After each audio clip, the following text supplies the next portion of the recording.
बहुत समय पहले एक प्राचीन राज्य था जहां एक राजा का शासन था जिसका नाम राजा विक्रम था।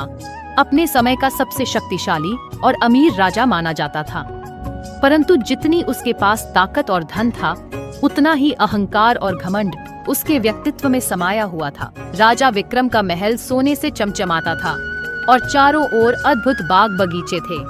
वह अपनी हर सुबह इसी सोच में बिताता था कि उसके पास सबसे ज्यादा ताकत और धन है। एक दिन अपने दरबार में बैठा राजा विक्रम दरबारियों से कहता है, मुझे बताओ, क्या इस पूरी दुनिया में कोई मुझसे ज्यादा महान राजा है? दरबारी, जो राजा से भयभीत थे, एक स्वर में बोले, महाराज, आपसे बड़ा और शक्तिशाली इस दुनिया में कोई नहीं है। राजा इस बात से खुश होकर और भी ज्यादा घमंडी हो गया। लेकिन उसी समय दरबार में एक साधारण वेशधारी वृद्ध बाबा प्रकट हुए। उनकी आंखों में एक अद्भुत चमक थी और उनके चेहरे पर गहरा संतोष था। बाबा ने राजा को प्रणाम करते हुए कहा, महाराज, आप बहुत शक्तिशाली हैं, परंतु घमंड आपको नीचे गिरा सकता है।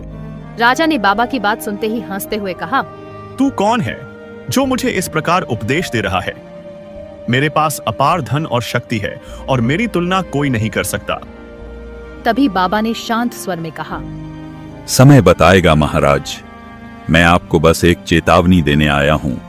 यदि आपने अपने घमंड को नहीं छोड़ा तो आपको मेरे श्राप का सामना करना पड़ेगा। राजा ने बाबा की चेतावनी को हंसी में उड़ा दिया और उन्हें दरबार से निकल जाने का आदेश दिया।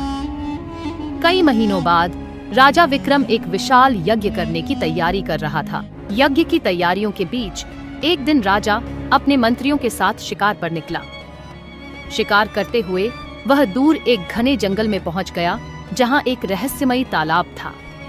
यह तालाब सामान्य नहीं था। इसके चारों ओर हरे भरे पेड़ थे और तालाब का पानी इतना साफ था कि उसकी गहराई दिखाई देती थी। आज से यह मेरा नया शाही स्नानागार होगा। मुझे इससे अधिक सुंदर स्थान कभी नहीं मिला। राजा ने अपने सेवकों को तालाब के पास जाने का आदेश दिया, लेकिन जैसे ही सेवक तालाब के पास पहुंचे, उन्होंने एक अजीब आवाज सुनी। वह आवाज जैसे हवा में फुसफुसा रही थी, जो इस तालाब का अपमान करेगा वह विनाश का भागी बनेगा। राजा ने वह आवाज सुनकर उसे अंधविश्वास मान लिया। उसने तुरंत आदेश दिया कि इस तालाब के चारों ओर एक महल बनाया जाए। राजा विक्रम की घमंडी प्रवृत्ति और बढ़ती जा रही थी। वह तालाब के पास महल बनवाकर वहां हर दिन स्नान करने लगा। लेकिन जैसे जैसे समय बीतता गया, तालाब के पानी में कुछ अजीब बदलाव आने लगे। एक रात राजा को अजीब सपने आने लगे। उसने देखा कि वही बाबा जिन्हें उसने दरबार से बाहर निकलवा दिया था, तालाब के पानी से प्रकट होते हैं और कहते हैं, राजा विक्रम, तुमने अपने घमंड में आकर इस तालाब का अपमान किया है। अब समय आ गया है, अब तुम्हें मेरे श्राप का प्रभाव भोगना पड़ेगा। अगले ही दिन राजा जब तालाब के पास पहुंचा तो उसे वहां कुछ अजीब महसूस हुआ। तालाब के पानी में उसकी परछाई भी डरावनी दिखने लगी। जैसे ही वह तालाब में प्रवेश करने की कोशिश करता, तालाब का पानी उफान मारने लगता और उसकी धड़कनें तेज हो जाती। राजा ने यह देखकर अपने मंत्रियों को बुलाया, लेकिन कोई भी इसका कारण नहीं समझ पाया। तभी अचानक वही बाबा प्रकट हुए और बोले, यह श्राप अब तुम्हारे जीवन को प्रभावित करेगा।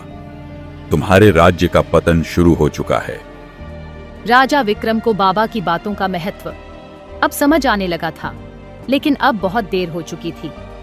अगले ही दिन से राज्य में विपत्तियां आने लगीं, परंतु राजा विक्रम अब भी अपनी शक्ति और धन से इन संकटों को नजरअंदाज करने की कोशिश करता रहा। राजा ने बाबा से माफी मांगने का विचार किया, परंतु उसे यह नहीं पता था कि बाबा कहाँ मिलेंगे। उसने पूरे राज्य में बाबा की खोज करवाई, लेकिन बाबा कहीं नहीं मिले। कुछ दिनों बाद राज्य की स्थिति इतनी खराब हो गई कि राजा का महल भी धीरे धीरे खंडहर में बदलने लगा। उसकी शक्ति और समृद्धि धीरे धीरे खत्म होने लगी। राजा विक्रम अब अपनी भूल का पश्चाताप कर रहा था, लेकिन उसे यह समझ नहीं आ रहा था कि वह इस श्राप से कैसे बच सकता है। एक दिन राजा ने ठान लिया कि वह तालाब के पास जाकर बाबा से माफी मांगेगा, चाहे उसकी जान क्यों न चली जाए। वह तालाब के पास पहुंचा और घुटनों के बल बैठकर बाबा को पुकारने लगा। हे बाबा, मुझे क्षमा करें। मैंने अपने अहंकार में आकर बहुत बड़ी गलती की है। कृपया मुझे इस श्राप से मुक्त करें। तभी तालाब के पानी से वही बाबा प्रकट हुए। उन्होंने गंभीर स्वर में कहा, राजा विक्रम, घमंड का परिणाम सदैव विनाशकारी होता है। तुमने चेतावनी को अनदेखा किया, इसलिए तुम्हें इसका फल भुगतना पड़ा। लेकिन अब तुम्हारे पश्चाताप को देखते हुए मैं तुम्हें एक अवसर देता हूं। तभी राजा ने वचन दिया कि वह अब से केवल प्रजा की भलाई के लिए काम करेगा और अपने अहंकार को त्याग देगा। बाबा ने उसे क्षमा कर दिया और तालाब का पानी फिर से साफ हो गया। राजा विक्रम ने बाबा से मिले अवसर का पूरा लाभ उठाया। उसने अपने सारे विलासिता के साधनों को त्याग दिया और प्रजा के साथ एक सामान्य जीवन जीने का संकल्प लिया। उसने अपने राज्य की भलाई के लिए कड़े निर्णय लिए। राजा विक्रम अब पहले से अधिक बुद्धिमान और विनम्र हो गया था। उसने समझ लिया था कि सच्चा राजा वही होता है जो अपने घमंड को त्याग कर प्रजा की सेवा करे। बाबा का श्राप एक अमूल्य सीख बनकर राजा के जीवन में आया, जिसने उसे एक महान शासक बनाया।